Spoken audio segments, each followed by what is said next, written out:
What's going on YouTube? Welcome to Fresh Review. In this video I will be reviewing Demon Slayer. In these videos I will recap each episode, then score on a scale from 0 to 100 or Indescribable to Legendary. If you have only seen the first 13 episodes of Demon Slayer, you are safe to watch this video. As I record this video, episode 1 of the Hashira training arc has just released. Please keep in mind that not everyone who has clicked on this video is all the way caught up. Let's try to avoid commenting about things that are revealed in later parts of the show or foreshadowed in this part of the show. Without further ado, let's dive right in. Episode 1 of Demon Slayer is titled Cruelty. This starts with a flashback of Tanjiro carrying a bloody Nezuko through heavy snow. Flashback to present day. Tanjiro says goodbye to his mom and siblings before he leaves for town. At the town, Tanjiro sells all the coal and is about to head home. However, a townsman tells Tanjiro to not go up the mountain at night because of the demons. Tanjiro stays the night at the townsman's house. The townsman tells Tanjiro that demons could attack the town, but demon hunters protect them. The next morning, Tanjiro returns home and finds his entire family has been murdered, except for Nezuko. Now we see the first scene of Tanjiro carrying a bloody Nezuko. Suddenly, Nezuko turns into a demon and tries to bite Tanjiro. Just in time, a demon hunter arrives to kill Nezuko, but Tanjiro pushes Nezuko out of the way to protect her. The demon hunter scolds Tanjiro on demons and captures Nezuko. Then he stabs Nezuko in the arm. This enrages Tanjiro. In result, we get the best moment in the episode. Tanjiro charges straight forward at the demon hunter with his arm hidden. The demon hunter stops Tanjiro's charge with a karate chop. However, while Tanjiro is hiding behind a tree, he threw an axe at the demon hunter. The axe throw barely misses the demon hunter's head. This shocks the demon hunter and allows Nezuko to slip away from his clutches. Once free, she rushes towards Tanjiro to protect him and not attack him. Afterwards, she attacks the demon slayer. The demon hunter. The demon hunter quickly neutralizes her. Once Tanjiro awakens, the demon hunter reveals his name, Giyu Tomioka. Tomioka tells Tanjiro to go visit old man Urokodaki. Tanjiro and Nezuko bury their deceased family members to close out the episode. I thought this was a really good episode to start this series. I'm giving it a 77 out of 100. I can see it ranging anywhere between 73 to 80. Next is episode 2. This episode is titled Trainer Sakoji Urokodaki. Tanjiro pays for a basket to transport Nezuko in during the daytime. Originally, she is too big for the basket, so she makes herself smaller so she can fit inside of it. So Nezuko has the ability to shrink herself. On their way to Urokodaki's, they encounter a demon that has killed a few people. Nezuko's mouth starts to water at the sight of the victim's blood. The demons try to pounce on Tanjiro, but Nezuko saves him by sucker kicking the demon's head off. The fight transitions into a 2-on-2 tag team match. Nezuko versus the headless demon body. Tanjiro versus the demon's head. Tanjiro wins the encounter by headbutting the demon's head and pinning it to a tree. Tanjiro rushes after Nezuko to help her. He tackles the demon body off of a cliff, and Nezuko grabs Tanjiro before he falls off as well. Tanjiro returns to finish off the demon's head. When a guy in a red mask appears, Tanjiro hesitates to kill the demon, but the sun rises and vanquishes the demon. The guy in the red mask reveals himself to be Urokodaki. Urokodaki asks Tanjiro what will he do if his sister ever devours a human. Tanjiro hesitates to answer. In result, Urokodaki backhands this man. He gave him the pimp smack for being indecisive. Urokodaki says that if Nezuko ever devours a human, Tanjiro must kill her, then cut his own belly open. Tanjiro follows Urokodaki up a mountain and must go back down the mountain before daybreak. However, the mountain is heavily booby-trapped. Tanjiro uses his keen sense of smell to make his way down the mountain. Urokodaki accepts Tanjiro as his student. That concludes the episode. I thought this was another good episode. I'm giving this one a 74 out of 100. I see it ranging anywhere between 70 to 77. Now we're on to episode 3. Episode 3 is Sabito and Makumo. Urokodaki tells Tanjiro that demons can only be killed by sunlight or a special sword. He begins to train Tanjiro to pass the final selection process. Tanjiro repeatedly descends the mountain, avoiding increasingly dangerous traps.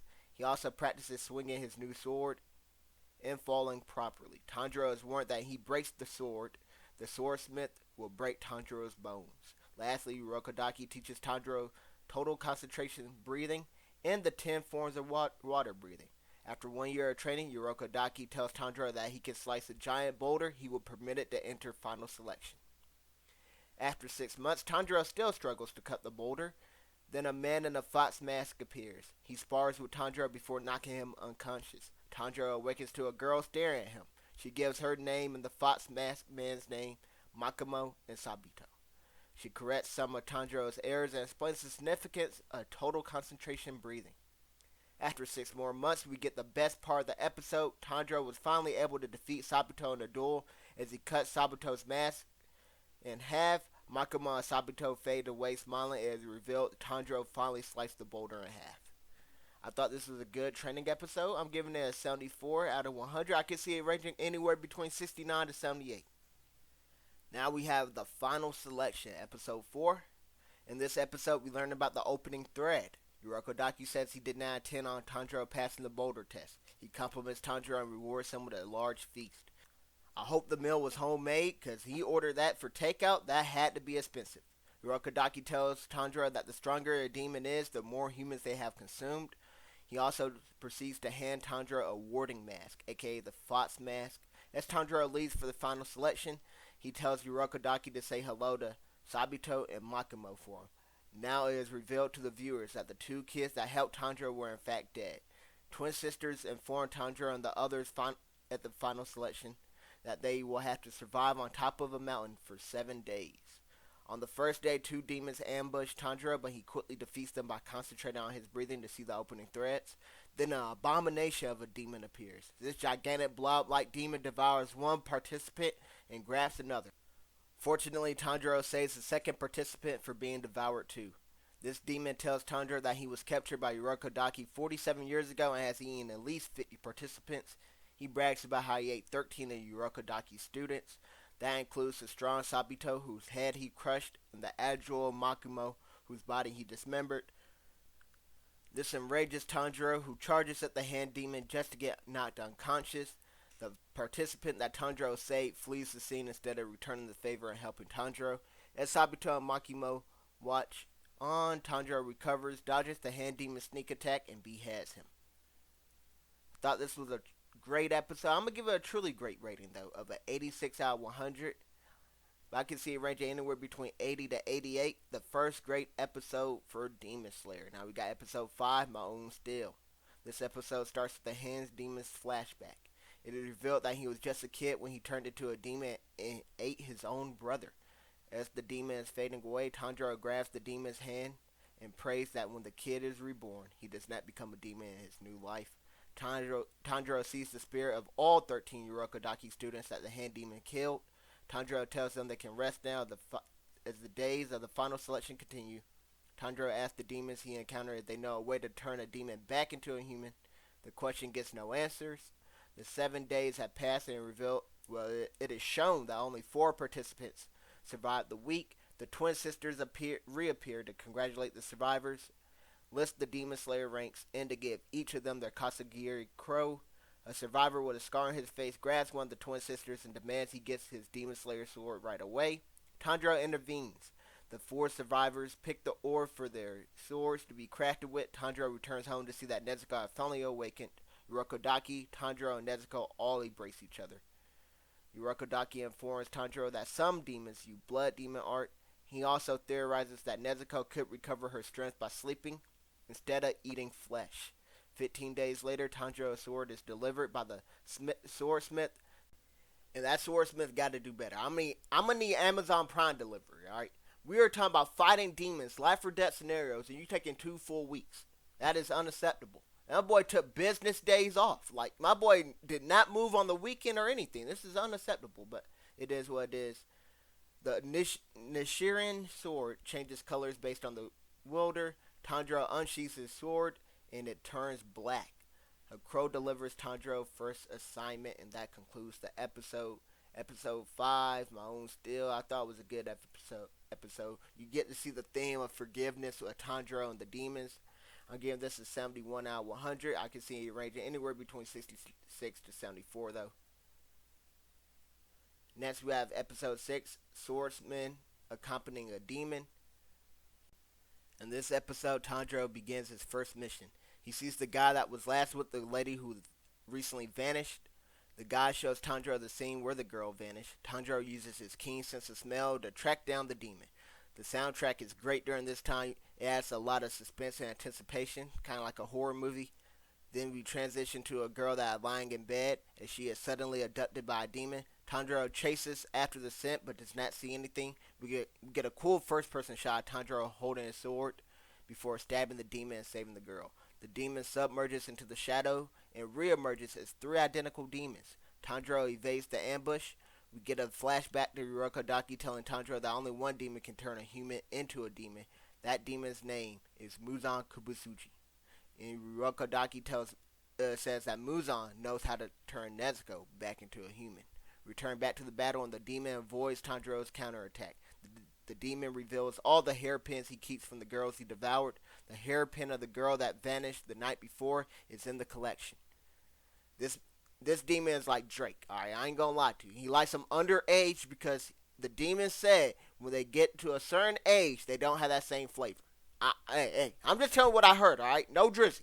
But nevertheless, the guy accompanying Tanjiro starts to cry as the fight between Tanjiro and the Shadow Demon continues.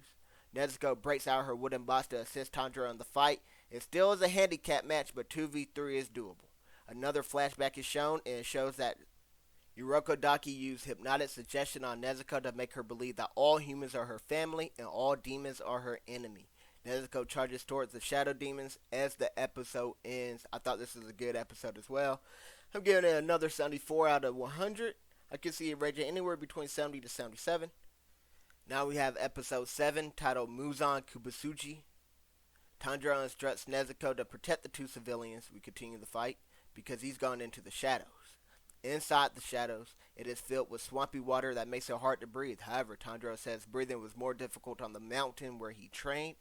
Plus, Tanjiro knows a water breathing technique that works best underwater. He unleashes the sixth form, Whirlpool, and instantly kills the two demons underwater. Tanjiro grabs a piece of cloth and reemerges to the surface. On the surface, Nezuko and the third and final shadow demon are fighting. As the third demon is about to grab Nezuko, Tanjiro cuts off the demon's arms. Tanjiro interrogates the demon about Muzan, but the demon refuses to cooperate. Tanjiro decapitates the final shadow demon to secure the triple kill. He's 1 kill away from a UAV. He then gives the guy the piece of cloth that had all the deceased girl's hairpin on it so he can find some closure. Tanjiro leaves and the crow gives him a new mission. Tanjiro journeyed to Tokyo for his new mission. There he smells Muzan's scent, the same scent he smelled at his family's house when his family was murdered. Tanjiro chases after the scent, and that leads him directly to Muzan. There he finds Michael Jackson's evil twin. This man is pretending to be a normal man with a wife and kid, but we know who you are, Mike. We know. We downloaded your albums and everything. Muzan scratches a civilian passing by and turns him into a demon. That's how the episode concludes. I thought this was a great episode. I'm giving it an 82 out of 100. It was great to finally meet the big bad villain, and we see all it takes is one fingernail scratch turns him into a demon. That quick and that easy, unsuspecting. So this man seems like a threat, and we also got some good action here. I could see it ranging anywhere between 77 to 84. This episode, next episode is episode 8, The Smell of Enchanting Blood. Tanjiro grabs and stretches the newly turned demon. Muzan and his family leaves the scene. As they are leaving, Tanjiro screams at Muzan. Tanjiro says, "I will follow you to the ends of hell, and I swear I will slice off your head with my blade." Police officers arrive on the scene, and before they can make things worse, a lady in the crowd uses her aroma of visual fantasy to distract the officers and aid Tanjiro. Although Tanjiro senses that she is a demon, they work together. Muzan sends his family away and begins to return to the city. On the way there, he encounters a drunk that insults and grabs Muzan. In retaliation, we get the best part of the episode. Muzan gruesomely kills the drunk and his entire family. Muzan directs two demons to seek and kill the demon slayer wearing Hanafudu-like earrings. The demon doctor sends her assistant to bring Tanjiro and Nezuko to their secret hideout. There, the demon doctor introduces herself as Lady Tamayo and her assistant as Yushiro. Tamayo says that she removes Muzan's curse from her body and tweaked her body so that she does not have a strong desire for human flesh. She revealed that they buy human blood to live off of, and that she turned Yushiro into a demon to save him because Yushiro was super ill. Tanjiro asks her if demons can be turned back to humans.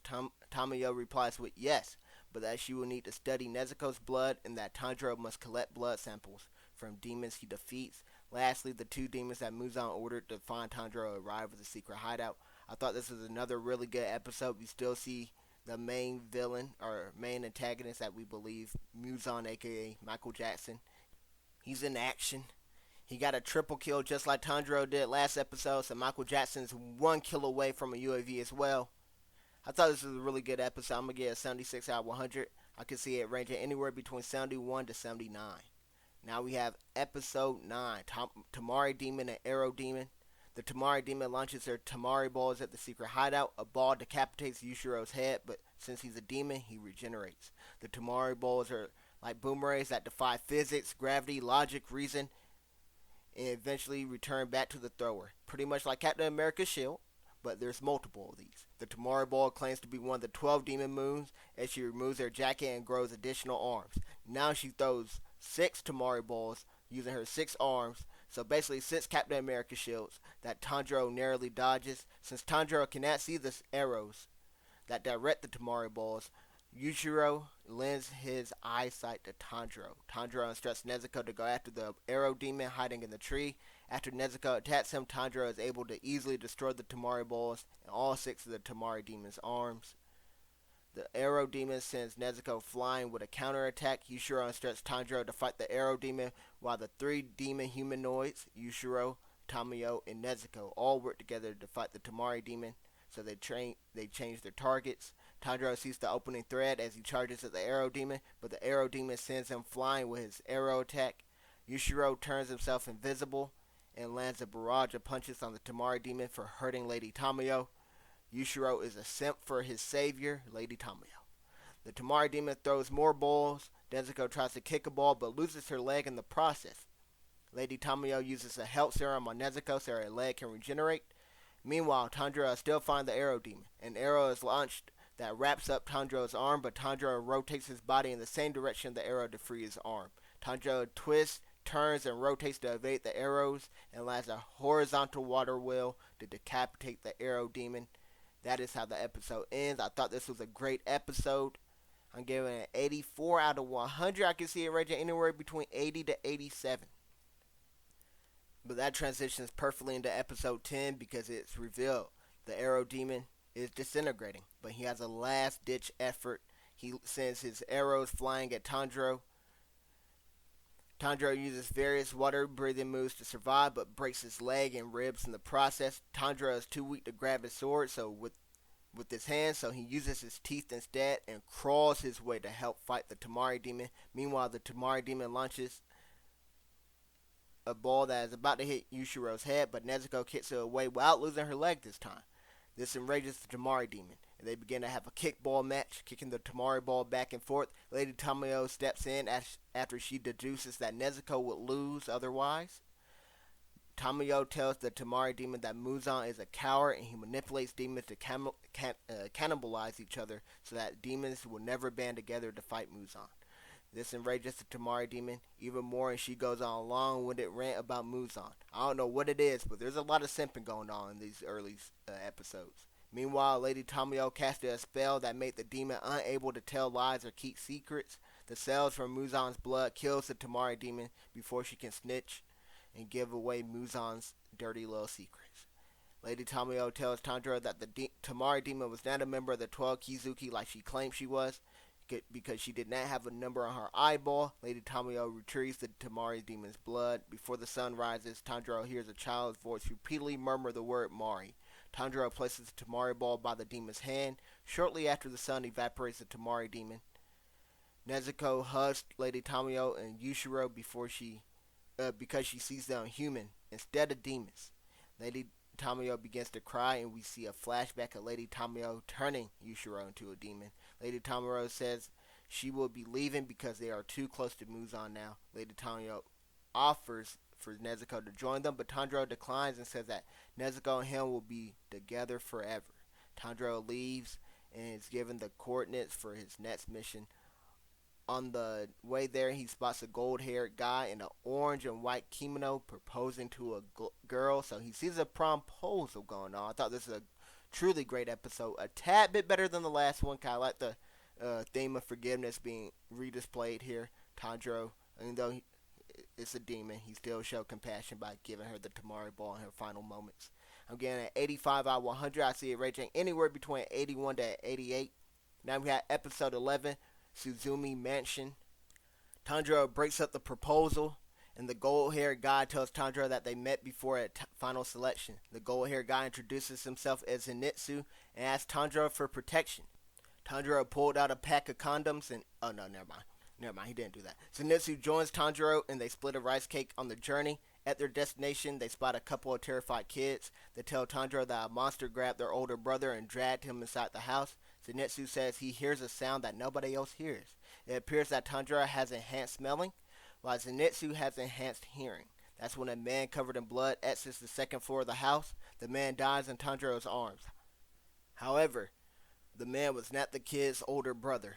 Tanjiro leaves the box with Nezuko outside to protect the kids. Tanjiro and Zenitsu enter the house. The kids also enter the house because they said they heard scratching sounds inside the box. Drum sounds are played, and the group of four is split into two groups of two. It's Tanjiro and the little girl, and Zenitsu and the little boy. Each time a drum sound is heard, the room changes to another room. Zenitsu tries to leave, but can't find the exit. Instead, he finds a shirtless, boarhead guy standing in a dark room. The boarhead guy sprints out of the room. Tanjiro spots the master of the house and tells the kid to hide.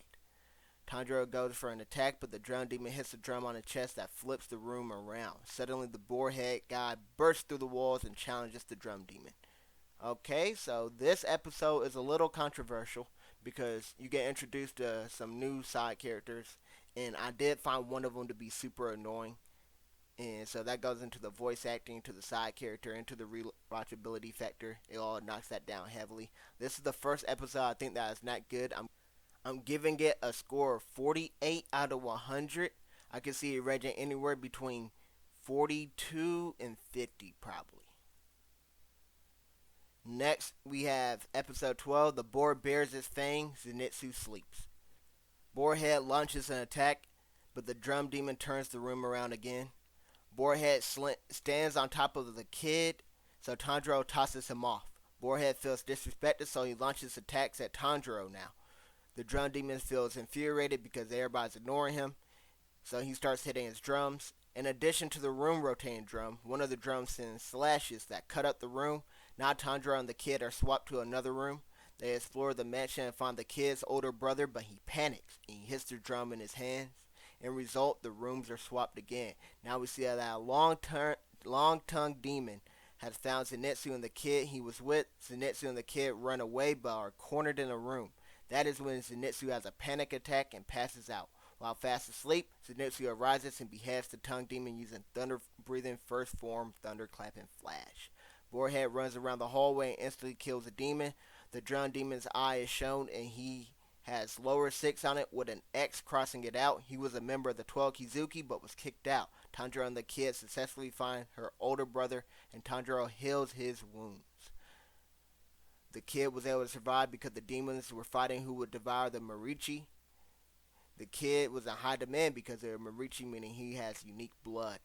Eating him would be the equivalent of eating 100 regular humans. Tanjiro instructs the kids to leave as he goes on to face the drum demon alone. Tanjiro adapts to the drum demon's attacks by memorizing what each drum on his body does. Tanjiro gets ready to attack and the episode ends. That's a brutal cliffhanger. I thought Demon Slayer returned to form on this one. I thought it was a really good episode. Zenitsu needs to sleep more. He's a little bit annoying when you first meet him. I'm giving it a 78 out of 100. I can see it ranging anywhere between 74 to 83. Now we have the final episode for this video. Part 2 will be coming out next Sunday. Be sure to subscribe for that. And this episode is called Episode 13, Something More Important Than Life. This episode starts with Tanjiro and the drum demon battle continuing. Now we see a flashback. The flashback shows the drum demon's riding, getting ridiculed by his teacher. Afterwards, the teacher steps on the drum demon's musical sheets. The drum demon plays the drums, killing the teacher. Flash forward to present day, and now the drum demon plays the drums even faster than before. The rapid room rotations result in Tanjiro becoming dizzy. Say that one 5 times fast. Rapid room rotations result. Still, Tanjiro makes sure to avoid step on the demon's musical sheets. Tanjiro uses his sense of smell to determine the direction of the incoming slashes. He uses his ninth form, splashing water flow, to close the distance and complements the drum demon's blood art. This causes the drum demon to hesitate and allows Tanjiro to cut the opening thread, decapitating the drum demon. Tanjiro retrieves the demon's blood. Then a cat appears to collect the blood sample and return it to Lady Tamayo. The blood demon fades away, crying tears of joy because his drum playing and the blood demon art were finally recognized. Tanjiro finds the 2 kids that he left behind like a deadbeat father. He escorts them out of the mansion. He smells blood, though. Outside, he sees the boarhead guy assaulting Zenitsu. Zenitsu is seen covered in blood and holding the wooden box.